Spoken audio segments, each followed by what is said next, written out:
Welcome, everybody, to the Seattle Sports Union podcast. My name is Abraham DeWeese. I'm back again with the Soul Man, Brian Solak, producing, and the Southwest Seahawk, Rob English, and the Savage Nathan Savage. Nathan, Rob, will you guys get excited now that we've won? You kept so level-headed the whole last week. You were suppressing all those emotions. Please, let it all out right now. I am ecstatic. I think maybe I'm stuck in this like measured mode, but I'm literally walking around 10 feet tall. Can't nobody tell me nothing, as the song says. We are the champions. We are the champions. I literally played the song by Queen in my car the next day when I'm on my way to work. So yeah, yeah. I'm until August, we are the champs. And I'll tell people to address us as such. Oh, so you've gone past elation and now you're in full arrogant mode. Absolutely, absolutely. Like if I'm talking to anybody about football, and Right. when if they want to talk about the Seahawks, you mean Super Bowl World champion Seattle Seahawks. champions. Thank you. Yes.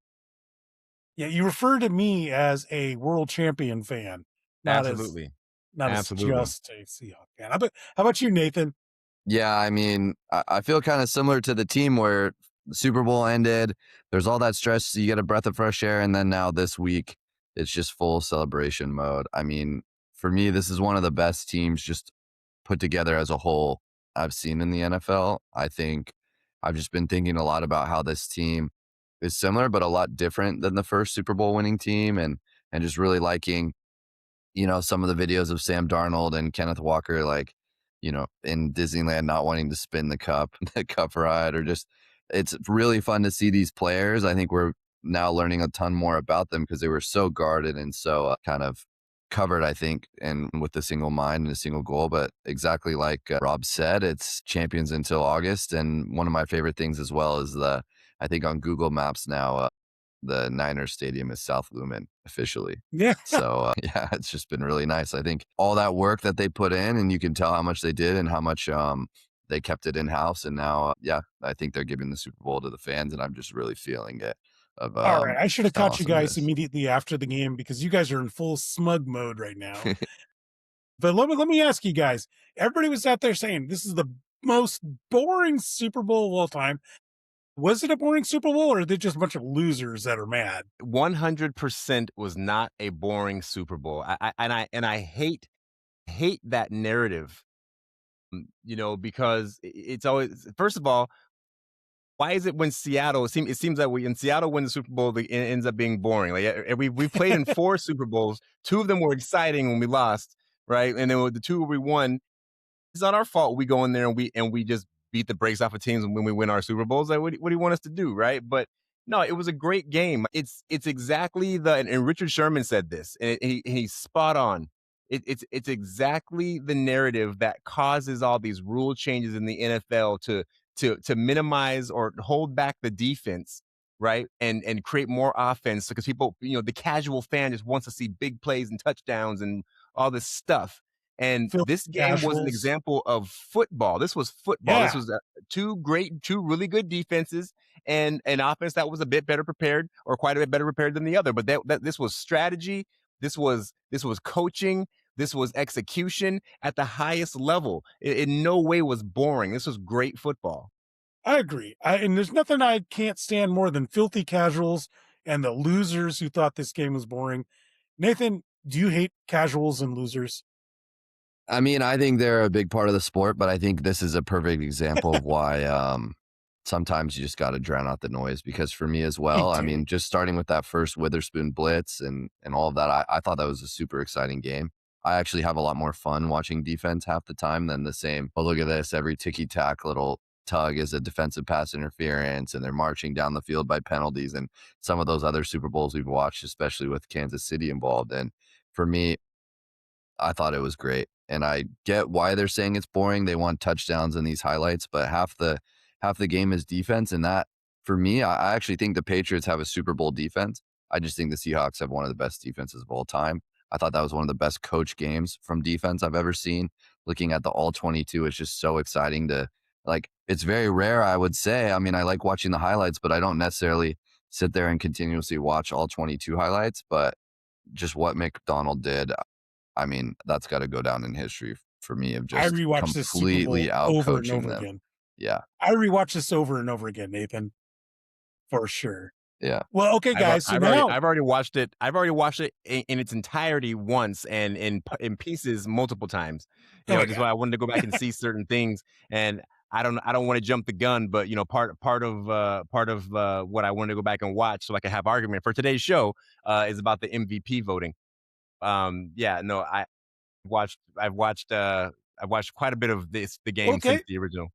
Let's talk about that MVP voting, because I'm going to say, and by the way, me, Abraham DeWeese, is right, and Rob English and Nathan Savage are wrong. I say take the field goals. I've been Mr. Take the Field Goal ever since we started this show, and taking the field goal won us that game. The MVP should have been co-MVPs, Jason Myers and Dixon.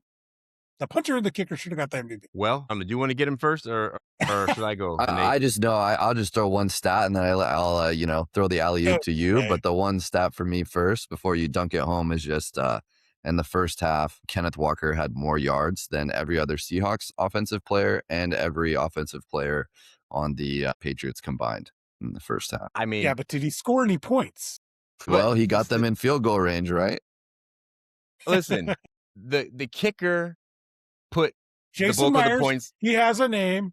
The kicker. No, yeah, okay. I'm sorry. You're right. Jason Myers, a great kicker. You might argue he might be one of the best kickers we've ever had. Yes. You know, he's the points leader and everything else. Like, okay, absolutely. But here's what he went out there and he did his job. He kicked field goals. Now he kicked a bunch of them. He hit 5. He hit 5. It was the Super Bowl record, right? Because he had 5. Yeah, but field none goals. over like 45. I think they're all under 45. They were all under 45, right? So the other one was crazy long. And I think if he had hit a long field goal or a couple of long field goals, that might have swayed the voting a bit. But listen, Kenneth Walker was 27 for 135 yards. Those are huge numbers. He was a workhorse for this team. Like that he's easily, and plus, and he had a touchdown that they had to call back. I mean, very you give him that touchdown, he's clearly the MVP if he gets that touchdown, that big one he broke. But they got called back for the hold. That sucks. He's clearly the MVP if he scores right there. He carried this team. He carried the team. Darnold came out a little bit cold and a little bit rough. He had a couple of balls early that probably could have easily been picked, but they just weren't. This game could have went another direction, but Kenneth Walker was solid for 4 quarters, and he was the clear MVP. Get it? Jason Myers did something that hadn't been done before, and he put the points on the board. Fair enough, but I wouldn't have been mad if they did give it to him. But to say that it did not deserve to go to Walker is just inaccurate. So I didn't say deserve. I just said I wanted the special teams to get it. But okay, let's take a look at fair. What about the defense? Would it not have been deserving for some of the defenders to get the MVP consideration? At least for me, I mean, yeah. Go ahead, Nate. Yeah, I think I was saying what you're going to say. Of course, you see a defensive touchdown, and that's very deserving of MVP, and no problem for me if Nwosu gets it. But again, going back to kind of separating for me these two Super Bowl winning teams in Seahawks history, this team just feels like it's so balanced. I actually almost would have liked the special teams winning just because it shows how balanced this team was, right?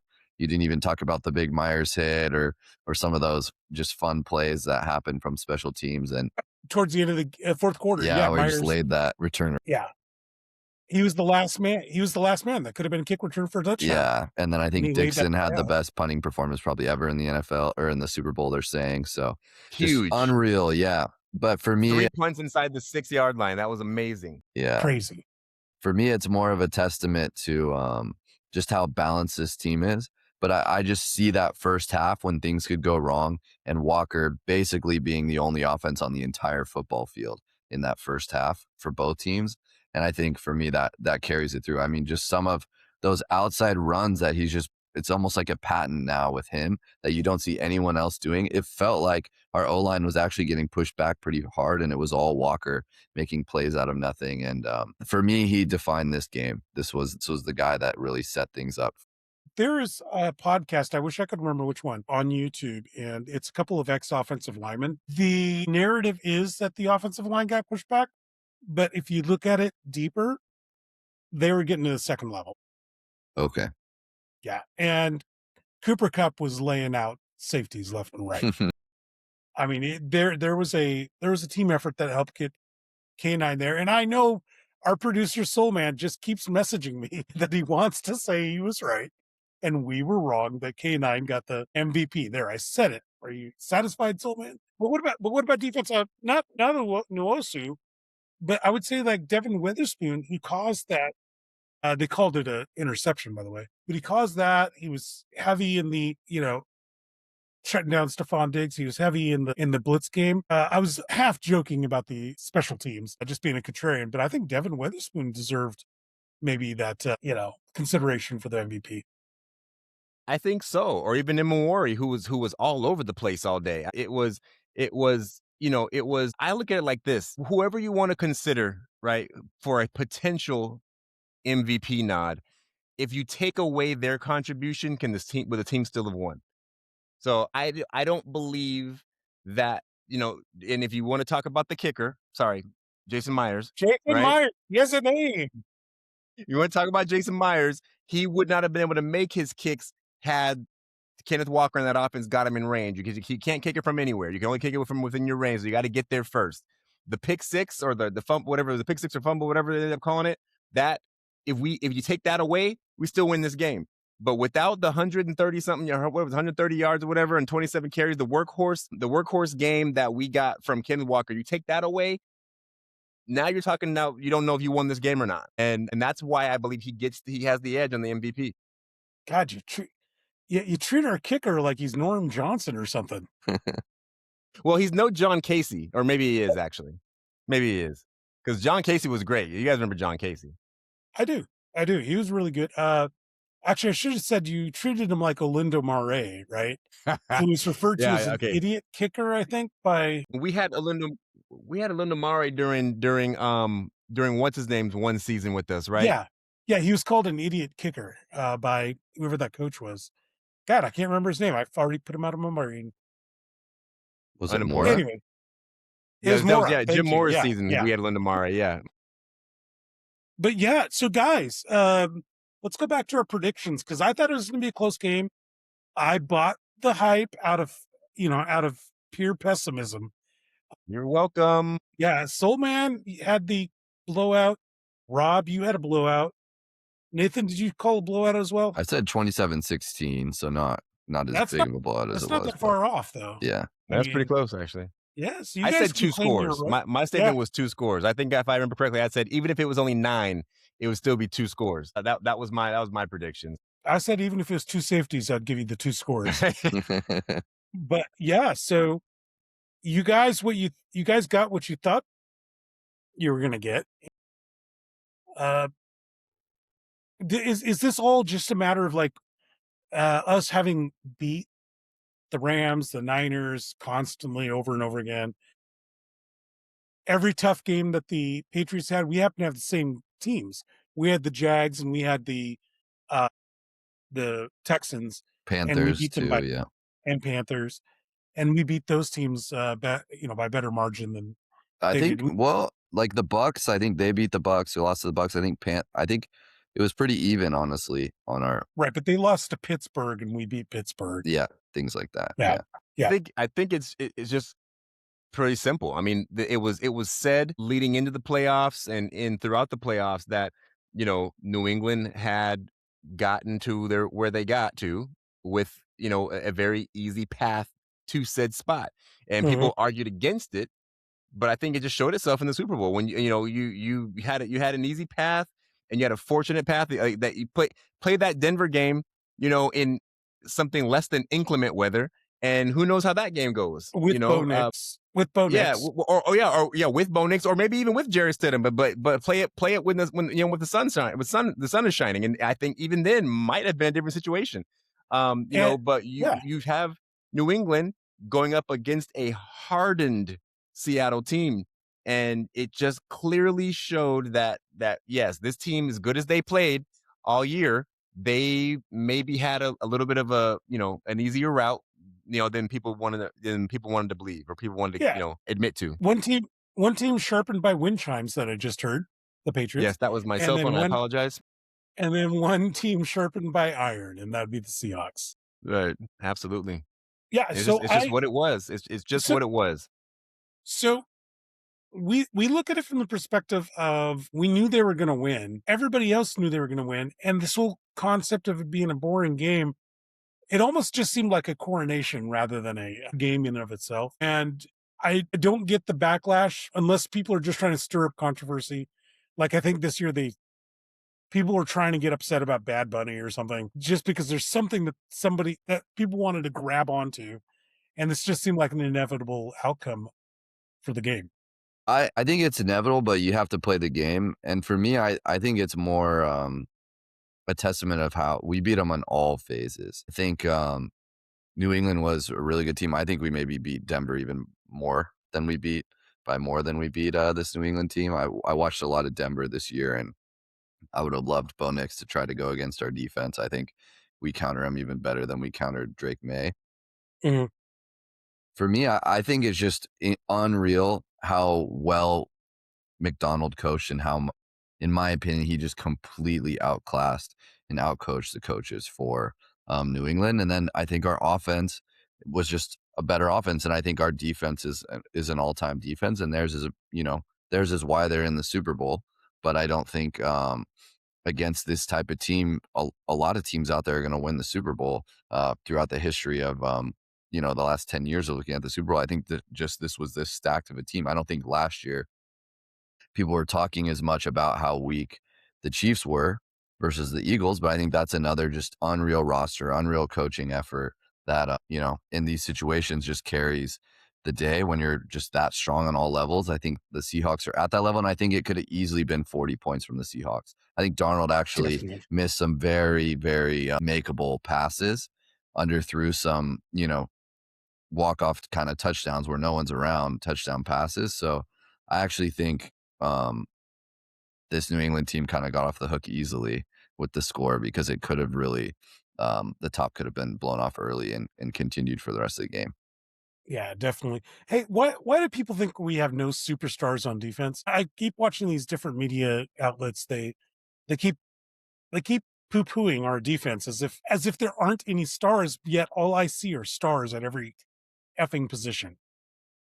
It's deja vu, right? This is what the Seahawks dealt with when we 2013. became, when we became the team that we were, a decade ago. Like, it was, who are these guys, right? If it wasn't for, Richard Sherman being the mouth, that he was, and Mhm. like, we would have gone, like, they would have, who are these guys? Richard Sherman created the narrative around us, and then you look deeper and you see how Earl Thomas is just a speeding bullet, and how Cam Chancellor is a freight train. And you look deeper and you see these things. You look and you see these pedestrian receivers are actually really good. Angry Doug Baldwin is out there. I mean, playing amazing. Like the guy. I go back, I watch Doug Baldwin highlights now, and you see how good his first step was, how he just made fools out of the best defensive backs in the league over and over and over again. And Deion Sanders called him pedestrian. And as we all know, Doug Baldwin didn't take too kindly to that.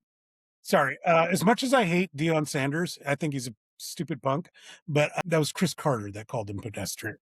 You're right. My bad. Yeah, it was Chris Carter that called him pedestrian. That's right. No, I think, didn't they both call Something happened with Dion. I don't think it was pedestrian, but yeah, something happened with Dion. And I remember an interview where Doug Baldwin just, full glaring the whole interview. Okay. I think, no, he said they all right. That's what he said, they all right. Dion said they all right. So Chris Carter said that they're pedestrian. Dion said they are, because he was like, Dion, we all right, right? Yeah. That interview that I remember that. Okay, reason number 117 for me to hate Deion Sanders. I can't say anything bad about Dion. Dion's my dude, but yeah, I was mad about Dion. I was like, all right, Dion, I love you, but you watch your mouth during that period in time. So, okay, so who are the guys that do you think 10 years from now, we're talking about? Is it like Ernest Jones? Is it Devin Witherspoon? I think Love's really underrated. They say Love is like the most heady IQ player back there, had the big pick. I mean, that middle of the line is something I don't think we saw with the old Seahawks team, where just Leonard Williams and Murphy are just so unreal. Like they just and make it Jaron feels like, Reed. yeah, they just make everything easy from there. You would take that over Brandon Meebane and Red Bryant. But yeah, and I think for me, like you said, part of this team is they play like 12 men, right? They're 11 men that play like 12, and I think that shows up on tape where you can get kind of lost in how just everyone is dialed in on what to do on the play and kind of forget that, hey, these are some really good players doing it. These are some all-time players doing what they're doing. They're just playing in the system, and the system's like created by, in my opinion, the best defensive coach in the NFL and the new era of defense in the NFL. And so I think it's going to come in due time, but it might be just a little slower because, some of those guys are quieter than Sherman back in the day that kind of introduced himself to the world in a very vocal way. Not Ernest Jones. I mean, as the soul man would say, he's got a bit of a potty mouth. Ernest Jones, yeah. Ernest Jones is our Richard Sherman on this defense. He's out there, he's talking, and he's got a catchphrase now. You know what I mean? And we all know what it is. That 4-letter word he's throwing. You do it everywhere, up to and including the parade. So, it's that's his catchphrase now, and he's our mouth. He's our mouth on defense. I think a lot of this is just think about how like we've been critical of Reek Woolen. We've been critical. Didn't hear his name once the entire Super Bowl. He did. Didn't hear Matt Collins caught the touchdown on him though. He had a tough end of the season. Yeah, I thought it was pretty well defended though. I thought that took a perfect throw. He didn't have a bad day. He didn't have a bad day. But I'm saying, but Josh Jobe, we know Josh Jobe has had his high points in the season, but we had a little, we talked about him a little bit. Even we talk about Witherspoon not having a great year coverage wise. We critique these guys, but look how good they are. Like it's almost like you could say these are problems you don't mind having, right? Like these guys are really good, and we're critiquing guys that are clearly the best in the league. Like this team could easily be as epic, as the Legion of Boom was. We've got a mouth. We've got some great individual guys out there who have the great individual physical talents. I mean, if we can keep the band together, I don't see why not. Why can't this team go run for a Super Bowl, 3 years in a row? Yeah. And Rob, are you willing to entertain my thought that this is better than the Legion of Boom? Like, are you willing to entertain that thought? Because last week you just told me to shut my mouth and know my role. We'll entertain it with extreme reservation. Okay. But I will allow for it into the chat. Okay. Right. We can click on because the team is just too good to not entertain it right now. Can we do it now? How do we look next year? Next year I'll make my decision. Right now I'll entertain it. How about that? Okay, so once is fun, 2 is a trend, right? There you go. Absolutely. Because maybe just a perfect storm came together this year, but can we recreate it in some form or fashion? It doesn't even have to even be better next year than it was this year, but can there be a semblance of it, right? Can you recreate it in some form or fashion? Can it seem still as good? And then I was like, okay, like you said, this is a trend. This is who we are. We didn't just have a fluke year. Yeah. Nathan, I'm sure you got some stats that compare the Legion of Boom 4 years in a row, best scoring defense versus the dark side. I think you said it really well, though. I think, hey, we're on the way here with something. But with the Legion of Boom, for me, it was that second Super Bowl. And even though they didn't win it to, get into the upper echelon, that's where I think they really got the respect that they deserved. It's when they won again. So for me, so much of it ends up being next year. I feel like that's kind of a bummer because this team was just on another planet, in my opinion. I think the difference, it's very interesting, the two concepts, right? The Legion of Boom would kind of always play the same base defense over and over and over, have these players saying, hey, can you ever beat us? And for me, it's so much different now with McDonald, where he can kind of mold and be a chameleon and move guys around. And some of what was happening with Witherspoon and the way he was blitzing, just we didn't see that all year. I remember early in the game, that throwaway, and I was like, hey, number 21, he flew back in there. What's going on? I don't remember the blitz. Is McDonald switching things up? And he did. And by the time the Patriots realized he did and tried to counter it, he'd already countered that. And so for me, Were that's you the X factor and why I think this might be a better defense is because were you we can guys be a chameleon. yeah, were you guys thinking the same thing I was? Like, oh my God, Witherspoon's doing Eamon Worry's job. And then secondly, wait a minute, we're the least blitzing team in the NFL. In that first quarter, they just decided to pour on the gas. Yeah, and I think that's coaching for me. And you saw even Eamon Worry was still lined up on the line. He just lined up in the spot so that the running back had to go to Eamon Worry's side, opening the space for the running back to no longer be there to block Witherspoon. It was played so well. And then that spot where Witherspoon was coming out, the Patriots don't normally run a route into the flat there. By the time they did, the Seahawks already had a defensive tackle back there pulling out of the line and defending that spot as well. So I think for me, that's the X factor is I really, I'm always going to be a Pete Carroll fan, but I don't know if he was necessarily that defensive mastermind where he's always switching things up and sending different things your way, kind of like a Bill Belichick. And yeah, for me, I think I'm excited to see that in the future now, and that will really cement this defense if he's able to just keep kind of setting the tone of how defense should be played in the NFL. What do you guys think about Clint Kubiak going? I mean, how much of a impact? I think he was a huge impact over the prior offensive coordinator in Grubb, but is he easily replaceable? I have to say no. What I don't know is was our offense our offense was really good this year. Was our offense so good because our defense was good, or was our defense so good because our offense was good? I I say don't the know. offense was good because it was the third scoring offense in the NFL. I mean, yeah, right. But I mean, typically there's a synergy there, right? And so if we lose, if we lose, we've lost Kubiak to the Las Vegas Raiders. Mhm. So we come in now. If we're not as effective on offense with whoever it is who we bring in, is the defense going to be able to look as good? Right, because they play off of each other. So I am very upset, to answer your question, that Kubiak is leaving after just 1 year as the OC. I really would have liked to see at least one more year. I get how it works. These guys are playing, they're upward mobility in their careers just like anybody else. And so I wish them the best, but it's a sour, it's a bittersweet feeling for me. That he's taken off after. I mean, it was just so great this year. You want to run it back. Like, let's run it back, and then maybe go somewhere. You know. Yeah, So yeah, for me, it's bittersweet. I'd get worried too. I mean, like, what if you get a offensive coordinator that doesn't know how to use Sam Darnold? What happens if K9 doesn't come back, and you get an offensive coordinator that can't coach whatever guy we draft? Yeah, for me, I think it's just sitting right there last year with the Eagles. They look absolutely unstoppable. Looked like they're setting up a dynasty. And then Kellen Moore leaves to go coach the Saints, be the head coach of the Saints.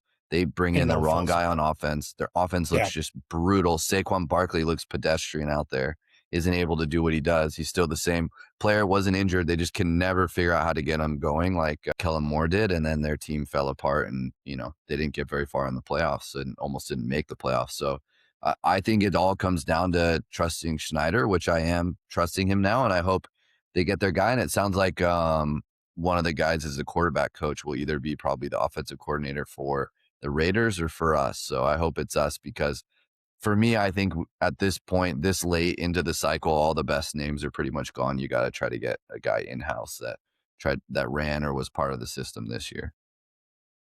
yeah. I think we got a good problem to have. K9 and him being a free agent, him being the MVP of the Super Bowl is going to command a large salary. I kind of want him back if it's the right price. I mean, not kind of. I really want him back, but it has to be at the right price, doesn't it, guys? I mean, I think, yeah, it certainly does. There is a price that you just won't pay.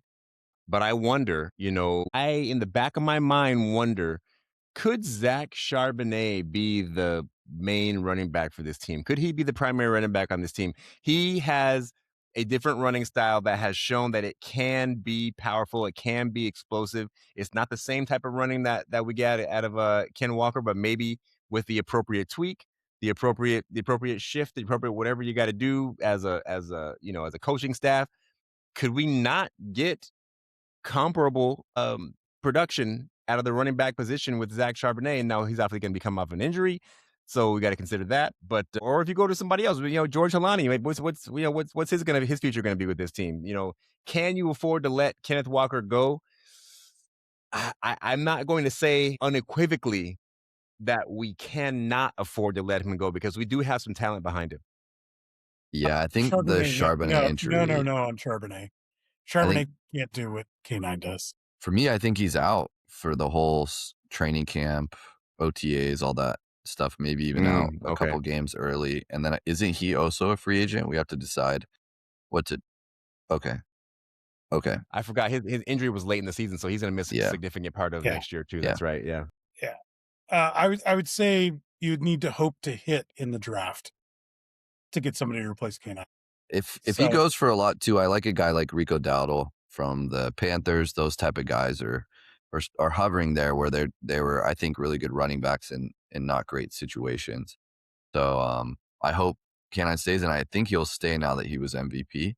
But and he doesn't seem like the guy who's going to ask for the big, the massive contract, huge guarantees. So I could see him maybe overpaying a little bit for 1 year or something like that. But for me, the scariest thing with K9 is I think if he's the only guy there and you don't have another guy, he'll get injured through the season. Yeah. All right. Well, the good news is we do have a lot of cap. We have a lot of cap space. That's going to, we'll see how fast that money is exhausted, right, with our moves. But we do have a pretty good cap space, heading into 2026. So hopefully we can do what we need to do, sign who we need to sign, or bring in someone else that we need, given whatever changes happen. God, Snyder's playing chess and everybody else is playing checkers. It's awesome. Listen, you know what? Let me say this, Abe. Let me say this. I got to say real quick that I have been sickened.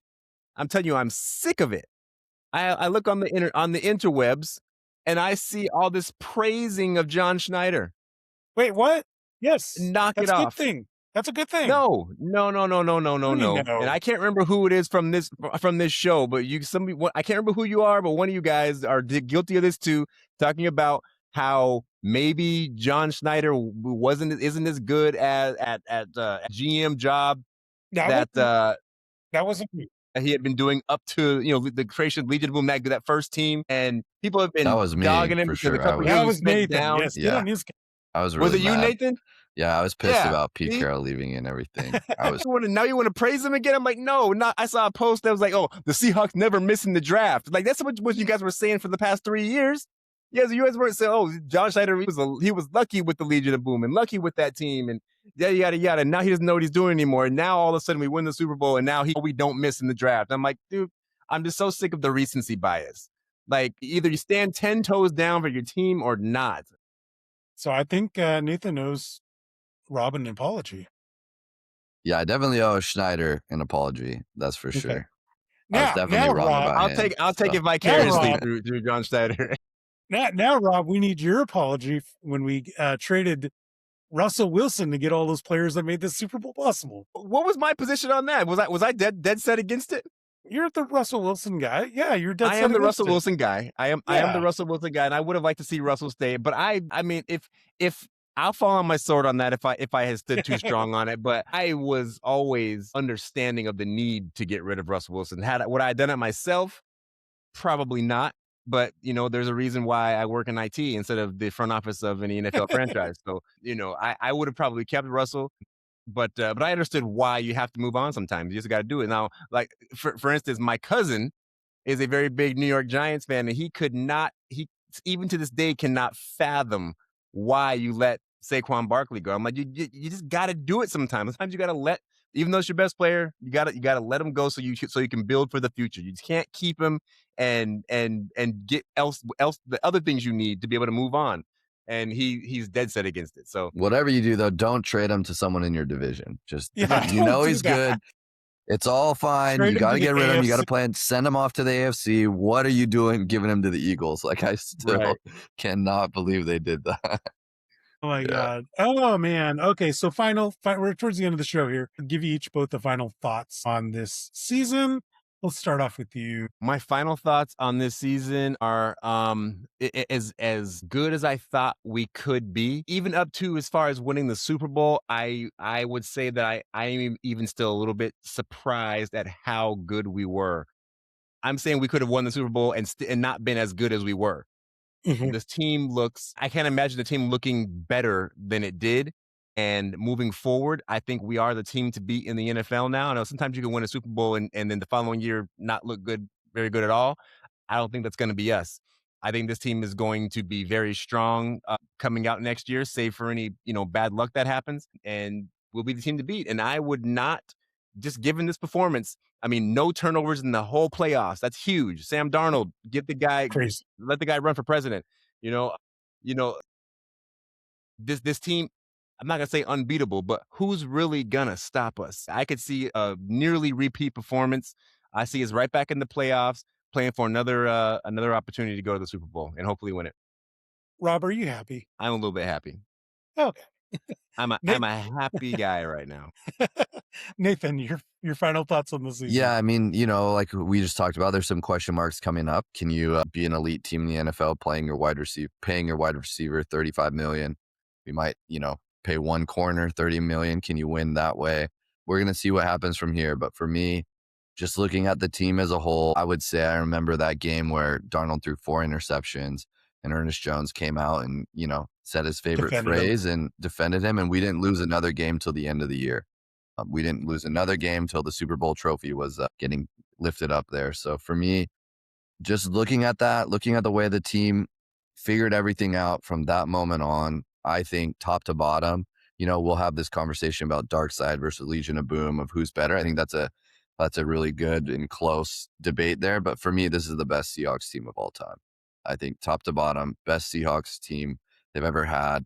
And it was just a joy to watch it and a joy to be completely wrong and a joy to root for this type of group of players that came together and, in my opinion, play some ethical football out there and play it the right way and play it on a new way we haven't seen yet, especially on defense. And one of the best seasons I've ever watched.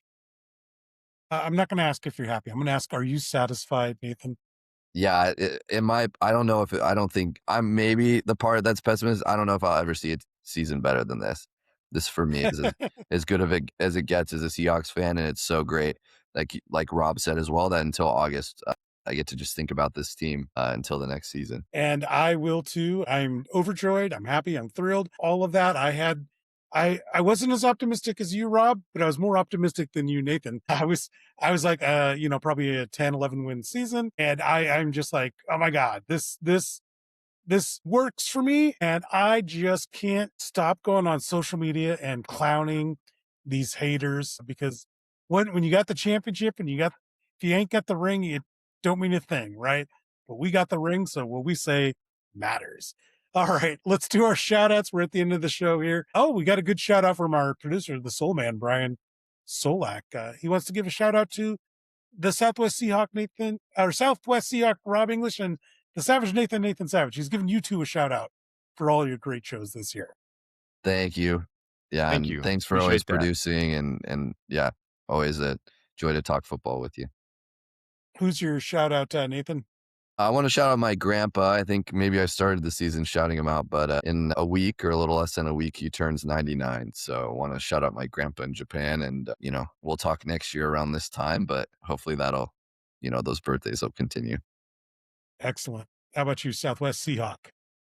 Well, we're not going to talk beforehand. So in a couple of days, 4 days, as a matter of fact, my daughter will be having a birthday, so I'm going to shoot out Nice. Maya Danielle English, who will be turning 12. I had to think about it for a second. Yeah. Like, wait, how is she?